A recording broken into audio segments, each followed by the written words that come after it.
Hello friends, welcome back to channel. और आज है 14 नवंबर 2020 और आज है दिवाली और आज मनाया जाता है चिल्ड्रंस डे और प्लस विश्व मधुमेह दिवस।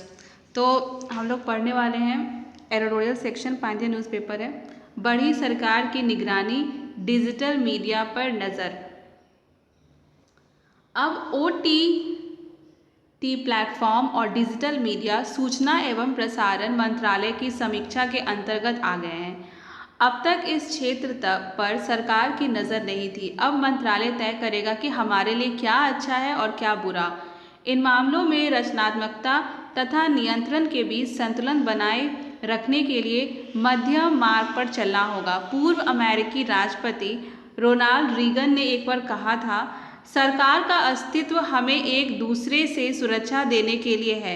जहां सरकार इस मामले में अपनी सीमाओं से आगे बढ़ती है, वहां हमें उससे ही अपनी रक्षा करनी होती है। मोदी सरकार का यह कदम OTT प्लेटफॉर्मों व डिजिटल मीडिया पर नियंत्रण का प्रयास है, जो अब तक उपभोक्ताओं की रुचि के अनुसार भुगतान पर सुविधाएं देता था। इस प्रकार अन्य जन संचार माध्यमों की तरह हमारी उस तक पहुंच थी। सरकार ने एक आदेश जारी कर नेटफ्लिक्स जैसे ऑनलाइन न्यूज़ पोर्टलों व विषय वस्तु प्रदाताओं के सूचना एवं प्रसारण मंत्रालय द्वारा विनियमन का आदेश जारी किया है। फेसबुक, ट्विटर व इंस्टाग्राम जैसे सोशल मीडिया मंचों पर पेश खबरें तथा ऑडियो विजुअल विषय वस्तु भी मंत्रालय की जांच के दायरे में आ जाएगी। इसे प्रिंट व टीवी मीडिया पर सेंसरशिप की तरह देखा जा रहा है, जिस पर नियामक संस्थाओं की बजाय सीधे मंत्रालय पर नजर होगी।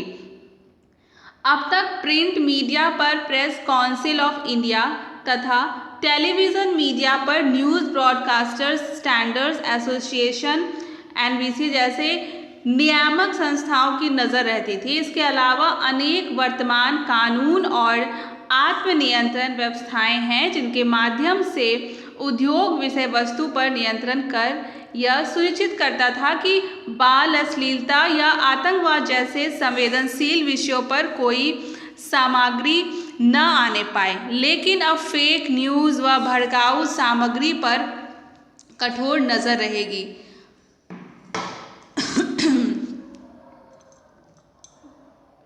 हालांकि मंत्रालय ने स्वयं internet and mobile association of India के आत्मनियंत्रण मॉडल को सिद्धांत रूप से सही माना था, जो OTT प्लेटफॉर्मों के प्रातिनिधिक संस्था हैं। ऑनलाइन क्यूरेटेड कंटेंट प्रोवाइडर्स या OCCP के 2 स्तरों वाली संरचना digital curate content complaint council बनाने का प्रस्ताव भी किया था। ऐसे में सरकार के वर्तमान कदम को कठोर माना जा रहा है। सरकार ने दावा किया है कि उसका इरादा सद्भावनापूर्ण है और अनेक लोग इसे इंटरनेट पर व्याप्त लोकतंत्र पर नज़र रखने तथा सरकार की आलोचना करने वाले विविधतापूर्ण दृष्टिकोणों पर लगाम लगाने की इच्छा बता रहे हैं। इससे सांस्कृतिक क्षेत्र में भारत की विविधतापूर्ण अभिव्यक्तियों पर भी लगाम लग सकती है। इस कदम का कारण संभवतः यह है कि टीवी उद्योग में आत्मनियंत्रण की व्यवस्था विफल हो गई है और सरकार ने ऑनलाइन न्यूज़ प्रसारणकर्ताओं तथा वीडियो स्ट्रीमिंग सेवाओं के आत्मनियंत्रण प्रस्तावों के बजाय स्वयं नज़र रखने का फैसला किया है। संभवतः सरकार हमारे जीवन के सभी पक्षों को प्रभावित करने वाले सोशल मीडिया के विस्तार से चिंतित है। ऐसे में यह सुनिश्चित करने की आवश्यकता भी है कि इससे विकृत प्रतिनिधित्व न हो। विनियम से यह सुनिश्चित होना चाहिए कि ऑनलाइन प्लेटफॉर्मों पर आने वाली खबरें स्वीकार्य मानकों के अनुसार तथा वे फर्जी व भड़काऊ दावों में न बदल जाएं। अक्सर अनेक ऑनलाइन न्यूज़ साइटें या वेबसाइट सभी प्रकार की समस्याओं के चमत्कारिक समाधान पेश करने का दावा करती है। कोविड-19 जैसे मामलों में ऐसा दुष्प्रचार घातक सिद्ध हो सकता है।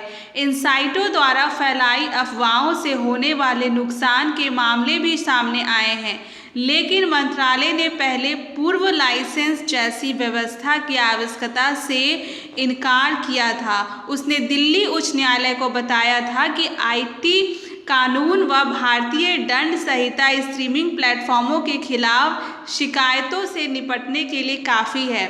शायद मीडिया के सभी आयामों पर नज़र रखने के लिए एक समग्र व एकत्रित मंत्रालय की आवश्यकता है। कोरोना के साए में दिवाली।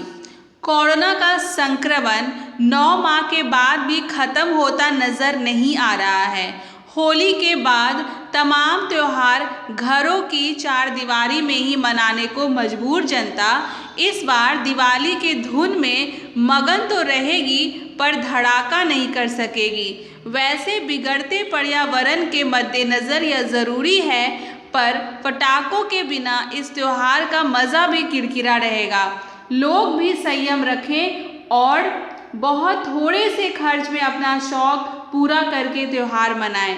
दीपावली पर पटाखे फोड़ने की परंपरा राम राज्य के समय से ही रही है।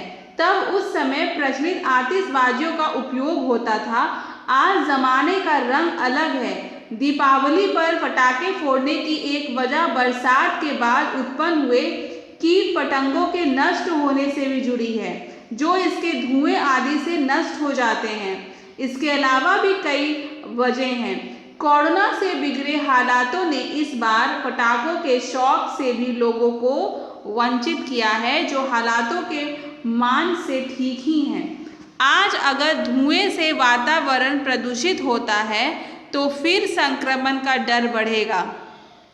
ऐसे में लोग इस बार दिवाली की धूम मचाएं पर धड़ाका नहीं करें तो ही अच्छा रहेगा।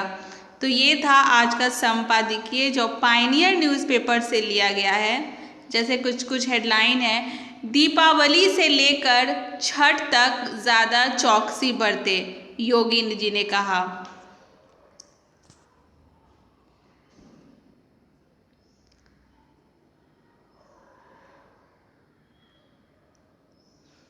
अमृता फर्नांडिस की आलोचना की।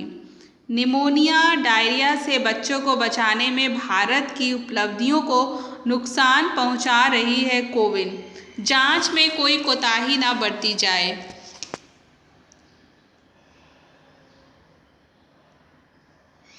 कोहली के अवकाश से भारत प्रभावित होगा।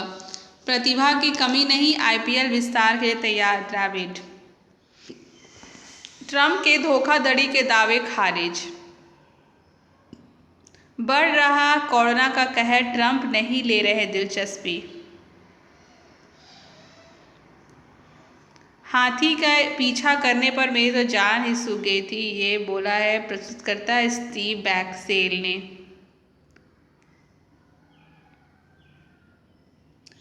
मानसिक स्वास्थ्य के लिए अमिताभ का सराहनीय योगदान। तो ये था आज का हेडलाइंस, और इससे पहले हमने देखा था एडिटोरियल।